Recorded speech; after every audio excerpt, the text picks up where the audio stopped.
Welcome to Design Your Life podcast. Today we're going to be talking about the importance of self-development being an entrepreneur. I am your host, Chris Connell, and I'm very grateful that you're listening to me today. I brought this podcast to life because I have a passion, a willing from inside of me to bring valued information to people to better their lives. I've been through a lot of ups and downs, good and bad times, which I will share here. And I just hope that there's messages or words in this podcast that people resonate with and take home and change something that they do for the better.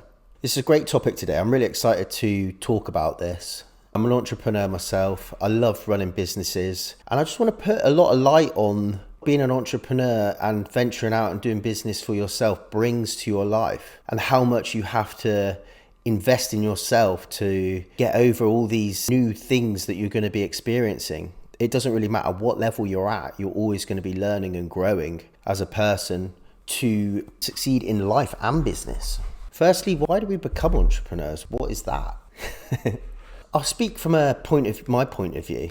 We are creative beings, and there's something that we have a vision, and it's something that we want to create or change, system or a product, or just something that we desire that we want to bring to the public to serve people. And there's a real deep-rooted passion about this. Obviously, there's a lot of other benefits to being an entrepreneur and working for yourself. You take back the time and you control your own schedule. I'm not saying it's going to be an easy schedule, especially when you start out.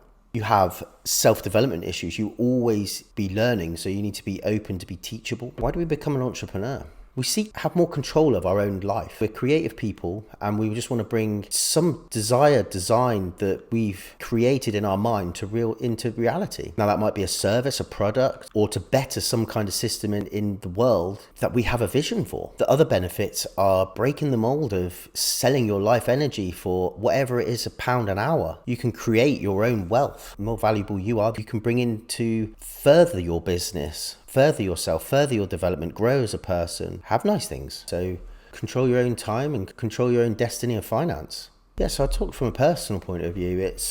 I had dreams and they could never be executed if I was in employment. I needed to create more time to put the investment in my dreams and desires. So it's having an idea and then monetizing it. What it brought to me was purpose and excitement, and you learn something every day. How do you learn and why do you learn? Because issues come in, problems come in, and you have to solve them. Market trends change, and you have to be adaptable and pivot because it is forever changing.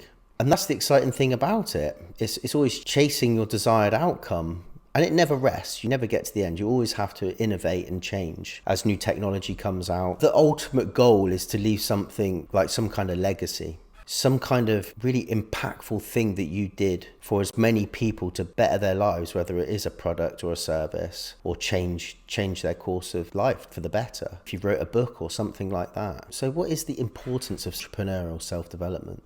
Success in an entrepreneur is basically you have to invest in yourself to understand how to beat those problems and fears in the business to enable it to be something that you designed. Now, if you have no experience in business, or even if the business is growing, you will have to invest in yourself to be able to accomplish getting over those issues or problems. This is what I believe. The only person that is stopping the business growing is the actual entrepreneur that's in control of the business. If it's not growing or it's not successful, it's because of the person that's operating it. It's in charge of it. How do you do this? It's the same as anything. You invest in yourself. So it's books, but study books. Turn up to the business as the best possible you. So emotionally stable.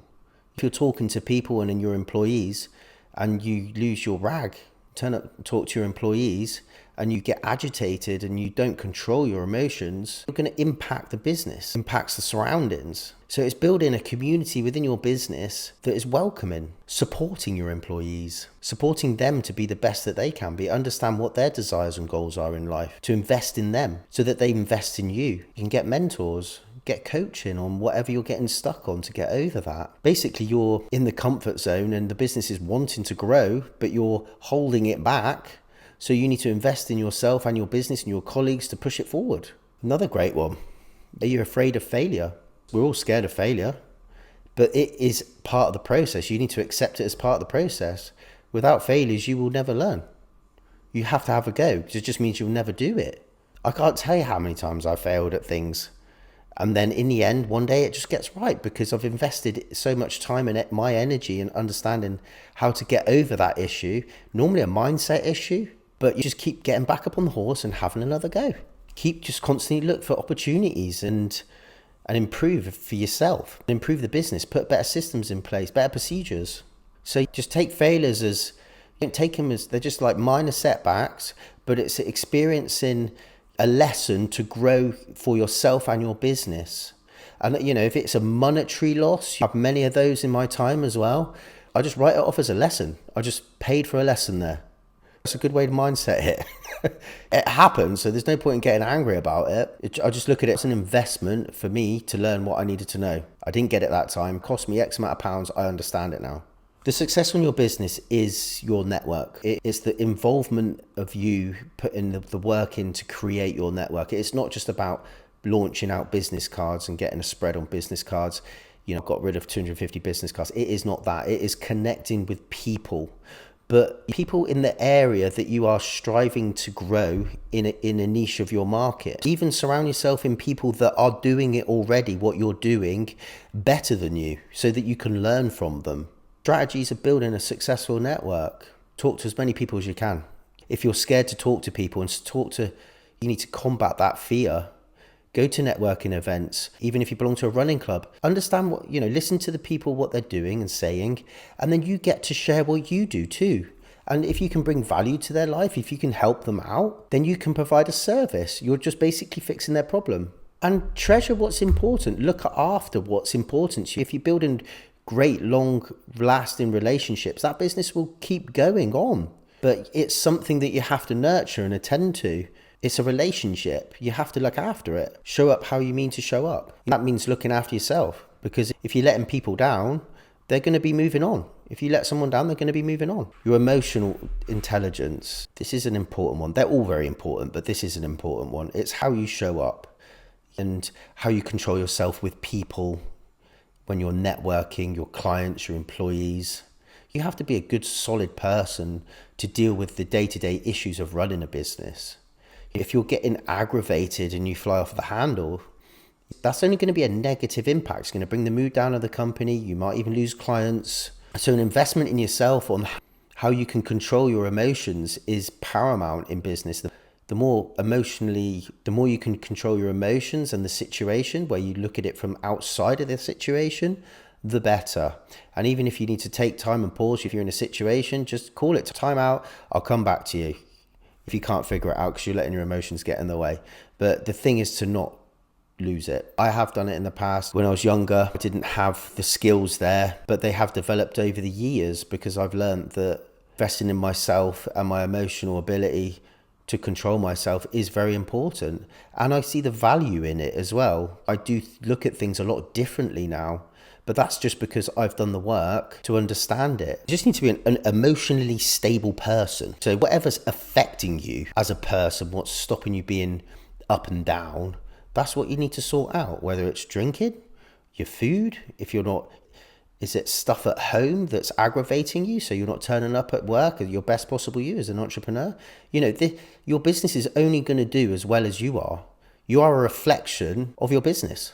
So if you don't like the look of it, you have to change it. It's down to you. You are the responsible one. You're responsible for absolutely everything in your business. The great thing about having your own business is time. You can alter your schedule to suit your energy. You could work, there's flexibility as well in where you work, how you present your work. You're not tied to a certain location.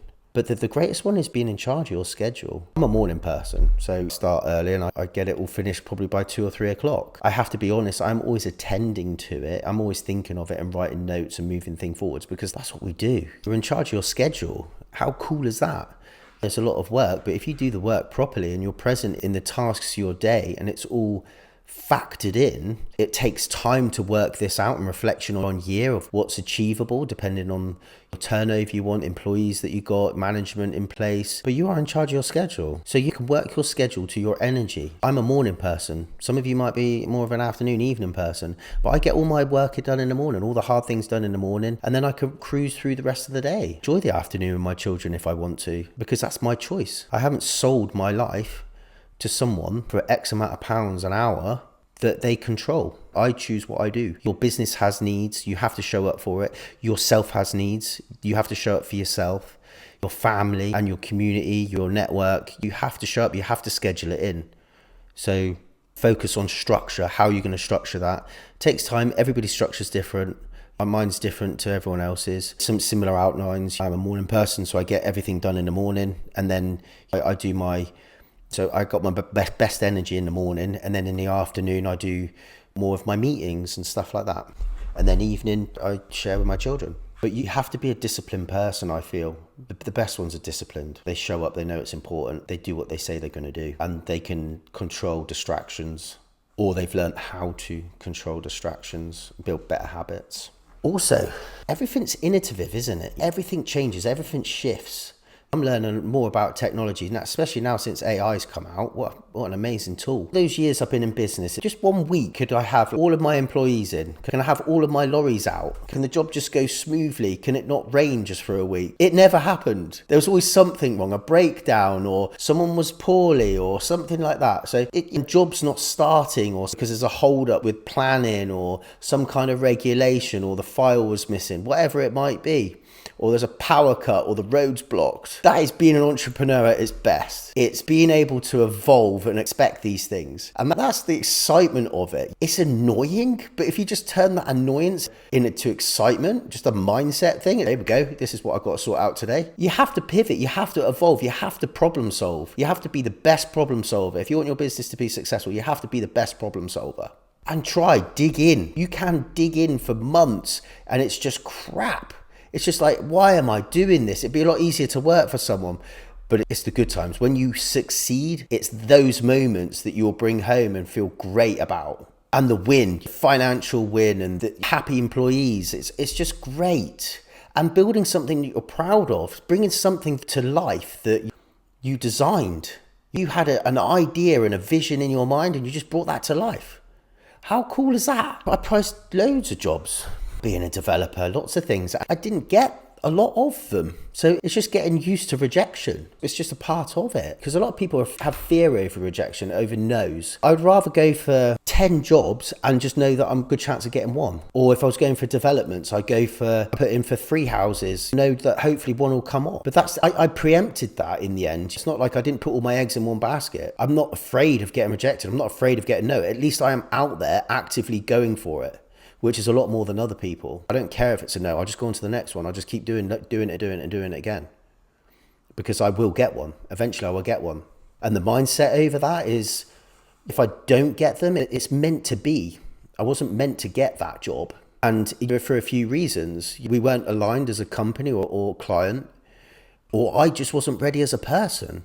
The company wasn't ready. I didn't invest enough in myself might have missed something in the quote or some kind of work program or some kind of technical detail, or I didn't have enough assets, equipment or something, or enough of my subcontractors, or if I didn't have enough, if my supply chain was weak or something like that. So I'd look into those failures as to why we didn't get it. And yes, there's scope for us to grow, but I didn't lose sleep over it. Is there a lesson in there? Yeah, great. That's cool. We'll change that. And there often was a financial issue or whatever it might have been. But I was willing to do the work. I was willing to go for it, learn from it, and then rise again. Come down, rise again. Just keep going until you get your desired outcome. And that is self-development in you and developing your company. There's a clip on something, and I don't know what it was on. I've seen it on now, but it was where someone was sharing a bit of time with someone, and he's like, I didn't get it again. And the other guy just goes, good, go again. Didn't get it again, good, go again. That's just self-development. That's just learning. That's literally just sucking it up and get on with it. And the people that get on with it, they win in life. They are disciplined and they're willing to go forward. And the importance of building a brand. How cool is that? How satisfying is that? How proud can you be of that? Bringing something to life of your brand. A brand can sell itself. If you invest in a brand, and how does that happen? People just associate really good service with a product, a view, and it's out there and it gets recommended. But once you get your core loyal clients, they won't waver. And then when you release other things, or you start doing other things and providing other services, they're already invested in them. So the importance of branding and bringing a brand to life, and a powerful brand, is important. So if you don't know what I'm talking about, get a book, learn it, study it. Building a brand and a name is a winner. It is a winner, whether it's a personal profile or a brand. You need to understand the importance of that. Maybe I'll do another podcast on it. I'm a strong believer in what you give, you get as well. So volunteering, doing nice things. I've always been paid in return in one way or another. It's a different form. It's always from a different form. But if you're in a position to give to your community or help people, to me, that's very fulfilling. My partner put me down for, me and my daughter put me down for fitting a fence for someone for, was it Devon Wildlife or something, but it was in someone's back garden. We planted a hedge, and she invited us in and she cooked us a nice little lunch. It's like soup and bread, and she was just so grateful for it to be done. And that was so heartwarming, just giving my time to someone that needed help. And it's very fulfilling. And I'm very grateful for everything I have. And when you get in a position where you see the value for yourself as a person, you give your time or resources to people. There are people out there that take the mick, obviously, but it's down to you to identify that. But a general need, it's a beautiful thing. So going into business and not having really a clear goal, that's another thing that's, I have an idea, but it's foggy. So you need to spend time to create goals, targets within your business. Otherwise it will never excel. And if you set these goals, you will deal with the issues, whether it's location issues, market issues, client issues, sales issues, leadership issues, staff issues. It will bring all those out. You're trying to strive to your goal. I always set targets for business and myself, because I'm a keen believer in designing my life, and I write it out every year for business and personal, and I try and attack it. And if I achieve it, what a year.